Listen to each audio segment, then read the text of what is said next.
صلی علی رسوله الکریم اما بعد اعوذ بالله من الشیطان الرجیم بسم الله الرحمن الرحیم. زما ورونو دوستانو دا رمضان شریف میاشت دا ډیره د فضیلت والا میاشت چې مونږ او تاسو الله تعالی په دې میاشت کې راضي کړو په عبادت سره په تلاوت سره جومات ته لاړ شو منځونه وکړو تلاوتونه وکړو زړه کې مرحم راشي خلکو سره سخاوت وکړو که یو کجوري دانه چاله ورکړو چې په زړه کې مغه راشي ګاونډیانو سره ښه تعلق وکړو. ګوره دا مرګ دومره یو سخت شی دی چې نن دی او که سبا دی او که میلټ پاستی را روان دی او حدیث شریف مفهوم دی چې دومره سخت شی دی لکه ژوندی څاروي نه چې پوستکی وباسي بیا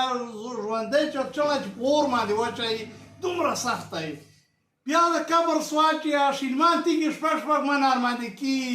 را نه مور په کارګي او نه پلار او نه زوی او نه ښځه او یو شی هم نه په کارګي خپل عمل به وړې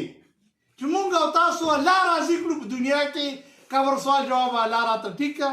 اسان به شي راته هلته به پوښتنه رانه شي چې من ربک ما دینک ما نبیک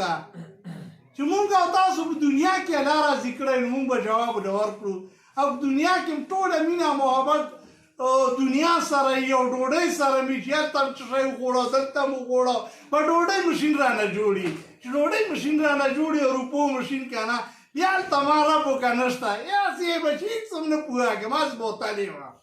ګوره چې مونږ او تاسو الله راضي کړو په دنیا کې بیا د قیامت ورځ په قرآن پاک کې الله تعالی ورته خمسینة الفصغا ویلي 50,000 کاله به وي او دومره سخته به وي چې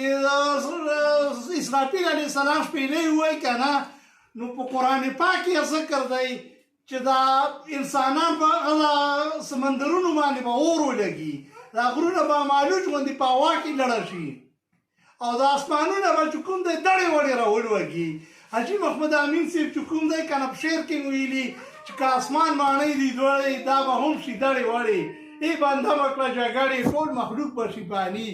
نو قیامت ورځ باندې به هر څه دړې وړې شي.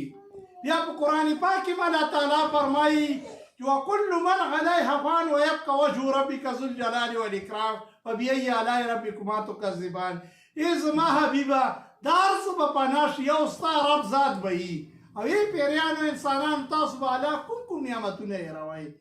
ګورئ مونږ او تاسو الله تعالی په دنیا کې راضي کړو الله نه ویرېږو. اوس ډېر خلک په داسې ولیدل